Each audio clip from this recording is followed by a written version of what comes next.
अडीग में 7 दिवसीय श्रीमद् भागवत कथा का समापन। भजनों की प्रस्तुति से झूमे भक्तगण। गोवर्धन के गांव अडीग सेरा पाइसा में चल रही 7 दिवसीय श्रीमद् भागवत कथा का बुधवार को समापन हुआ। वहीं कथा व्यास भागवताचार्य काशनी श्री रविंद्राचार्य जी महाराज ने व्यासपीठ पर विराजमान होकर भागवत कथा का श्रवण कराया।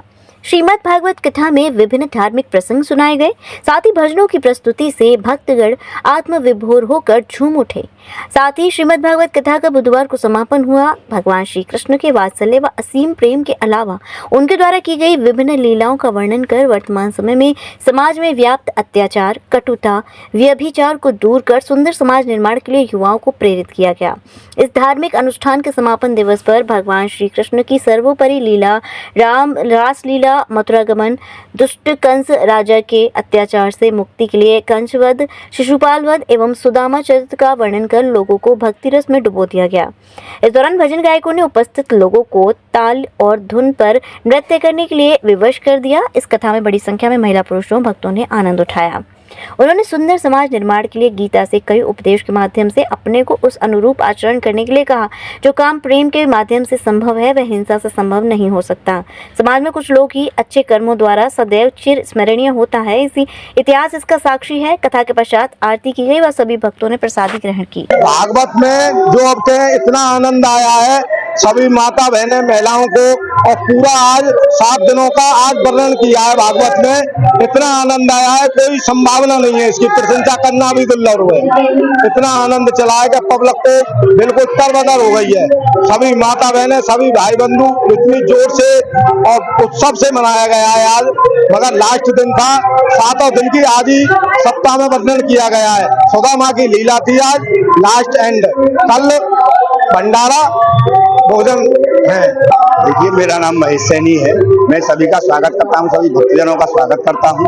हमारे पड़ोस के रहने वाले श्री लाल सिंह सैनी जी हैं, उन्होंने इस भागवत का आरंभ करवाया और वही एंड करवा रहे हैं। भागवत में एक सबसे बड़ी चीज है भगवान के प्रति प्रेम, और ये प्रेम शुरू से ही रहा है हमारे ब्रज क्षेत्र में। ब्रज में श्री कान्हा जी से जो प्रेम होता है ब्रजवासियों का, वो एक अलग ही सद्भावना का प्रेम होता है।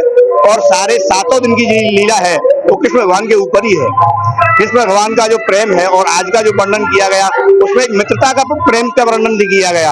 एक गरीब मित्र होते हुए भी और वो राजा होते हुए भी एक सुदामा को गले लगाया, सुदामा को भोजन कराए और सुदामा का आदर सत्कार किया। उससे यह जनता के लिए संदेश दिया जाता है कि कोई कितना भी बड़ा राजा हो या कितना भी बड़ा गरीब हो, लेकिन प्रेम के आगे सब कुछ फीका है। जब तक प्रेम नहीं है कुछ भी नहीं है। भक्ति को ही प्रेम में गाया गया है, भक्ति ही प्रेम से होती है। अगर प्रेम नहीं है तो भक्ति भी बेकार है। इसलिए भागवत में सबसे ज्यादा भक्ति रस और प्रेम रस का ही गुणगान किया गया है। सिम्स है तो मुमकिन है अब हर बीमारी का इलाज। सिम्स मथुरा का एकमात्र ऐसा चिकित्सा क्षेत्र जहां आपको मिलेंगी भरपूर सुविधाएं। 200 बेड का एक ऐसा आलीशान अस्पताल जहां मरीज आने पर नहीं किया जाता कहीं और रेफर।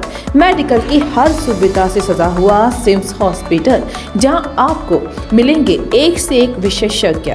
आधुनिक सुविधाओं से युक्त हॉस्पिटल जो रहता है अपनी मरीज की सेवा में सदैव तत्पर। Cardiology, neuro surgery, gastro surgery, plastic surgery, critical care and pain management, ये सारी सुविधाएं मिलेंगी आपको एक ही छत के नीचे। वर्ल्ड नंबर 1 पैथोलॉजीज के साथ सिम्स हॉस्पिटल आप सभी की सेवा में सदैव तत्पर। National highway 19 Masani road near Shri Radha valley, Mathura.